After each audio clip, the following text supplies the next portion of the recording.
She was cupping the ball. She was working the shaft. She was doing that head twist. You guys know the head twist? And honestly, if it weren't for the head twist, I don't think that she would have realized I'd gotten home an hour early. And there's no easier way to break up with someone than when you hear, "You're home early." Believe it or not, jokes like that are not what gets me in trouble around the house. What gets me in trouble is being witty in real time. Like the other day, I'll give you an example.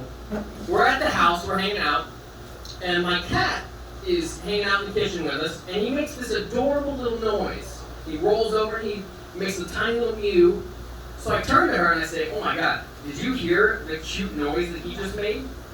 And she was in a shitty mood and looked at me and said, "That's a stupid question. Of course I heard him. I'm not deaf."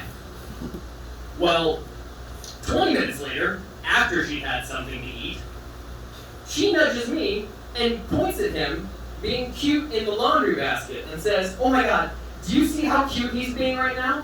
And now I'm the asshole for saying, "That's a stupid question. Of course I can see him. I'm not blind." Anyway, now I'm in the market for a comfier couch. Are there any Suns fans out here? Hey, yes, Yeah. sir. Did you see the Suns blow out the Lakers 115-85? That was fucking crazy.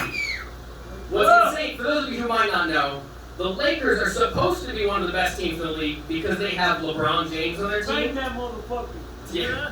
Well, a lot of people think he might be the greatest of all time, but what's debatable or not there is that he actually is filming the sequel to Space Jam. And Warner Brothers now has the hardest time trying to convince me that LeBron James went and helped the Toon Squad to beat a bunch of aliens with superpowers and then came back to Earth and got blown out by 30 in the first round of the playoffs. Thank you. So I was raised in a very religious household, right? My parents both don't drink, my dad's a pastor. So growing up in high school, I had to go to a seminar that was meant to tell you why you shouldn't drink, right? The whole point was to teach you the dangers of alcohol.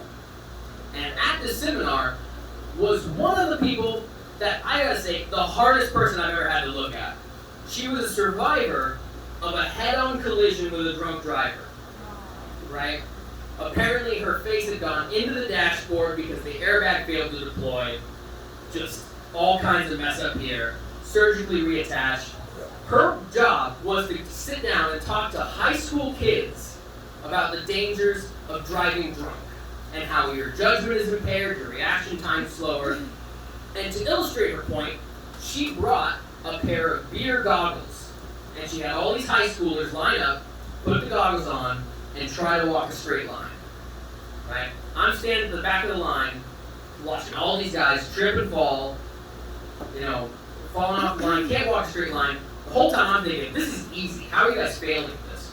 So I get up there, I put the goggles on, and that's when something crazy happened. My vision got all blurry. I heard her talking. She said, "All right, now try to walk a straight line." I looked up and saw the most beautiful woman I've ever seen in my entire life. And at that moment, I was like, all right, I am never drinking again. That is it for me. I know you guys see me maybe drinking tonight. That's because I'm here with my girlfriend, and I know what she looks like, drunk and sober. And I like her both ways. We may disagree about a lot of stuff. What we do agree on is that we are never having kids. Even though our abortions have the cutest eyes. Thank you, I've been Robby Terry.